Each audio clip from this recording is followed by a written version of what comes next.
Halo semua, aku Asdita. Di video kali ini kita akan membahas skill set apa aja yang wajib dimiliki oleh backend developer.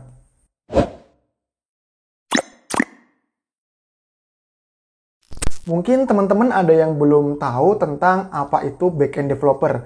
Nah, backend developer itu merupakan suatu role dalam proses software development lifecycle yang bertugas untuk menyiapkan data yang nantinya akan diberikan ke front-end developer atau ke mobile developer.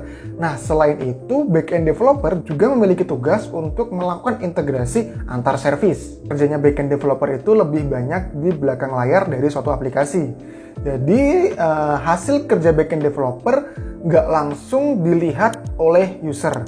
Tapi, hasil kerja back-end developer itu dirasakan oleh user. Untuk teman-teman yang tertarik untuk menjadi backend developer, ada paling tidak 6 hal yang harus teman-teman kuasai.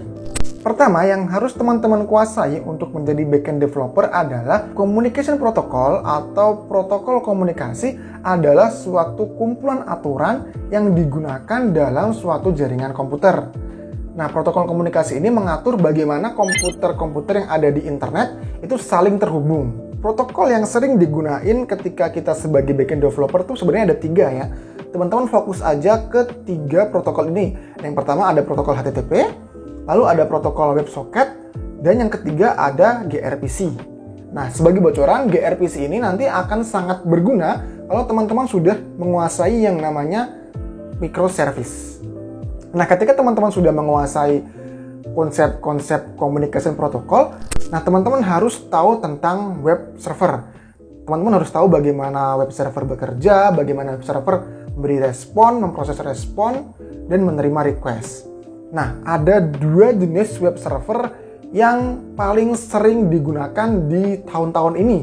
Ada Nginx dan Apache. Teman-teman silakan pelajari 2 itu dulu ya. Jangan yang lainnya. Setelah teman-teman tahu tentang apa itu komunikasi protokol dan web server, yang paling penting adalah teman-teman harus bisa coding. Teman-teman harus bisa coding dan silahkan pilih bahasa-bahasa yang bisa digunakan untuk backend. Nah, bahasa yang paling sering dipakai akhir-akhir ini ada yang pertama ada PHP, JavaScript, dan Go. Aku merekomendasikan teman-teman untuk belajar PHP karena PHP ini bersifat dynamic typing, yang artinya teman-teman di tahap awal belajar ini boleh untuk tidak memperhatikan tipe data dari suatu variabel atau suatu fungsi. Teman-teman fokus saja untuk membangun logic. Kalau udah paham tentang logiknya gimana, teman-teman silahkan untuk belajar tipe data dan yang lainnya. Hal yang tidak kalah penting dari bahasa pemrograman adalah database ya. Seorang backend itu nggak bisa lepas dari yang namanya database. Karena ya database ini nanti akan menyimpan informasi. Informasi akan kita olah sebagai backend dan akan kita berikan ke front-end atau ke mobile developer. Teman-teman harus tahu tentang database. Misal jenis-jenis database. Ada database relasional dan ada juga database NoSQL. Terus teman-teman juga harus tahu tentang bahasa SQL ya. Tentang gimana cara mengquery data yang ada di dalam database.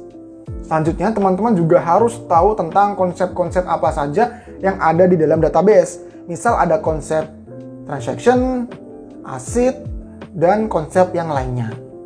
Nah, sebagai backend juga teman-teman wajib tahu tentang front-end ya.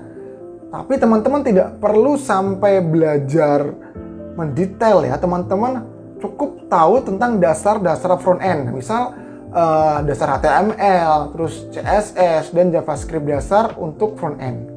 Yang terakhir, yang harus teman-teman kuasai untuk menjadi back-end developer adalah framework. Nah, dengan framework, kita bisa dipermudah dalam mengerjakan pekerjaan back-end. Silahkan teman-teman nanti pelajari framework apa saja yang bisa digunakan sesuai dengan bahasa pemrograman yang teman-teman gunakan. Misal, kalau teman-teman memutuskan untuk belajar PHP, ya teman-teman silakan belajar framework yang populer di bahasa PHP, kayak Laravel, Lumen, atau Symfony. Kalau teman-teman menggunakan bahasa Go, teman-teman bisa belajar Echo, Gorilla, atau yang lainnya. Keenam poin yang udah aku sebutkan tadi merupakan dasar-dasar dari menjadi back-end developer. Jika teman-teman sudah menguasai semua itu, silakan teman-teman belajar konsep-konsep yang lain. Misal teman-teman bisa belajar konsep microservice atau konsep-konsep yang lainnya. Oke teman-teman, sampai sini dulu pembahasan kita di video kali ini.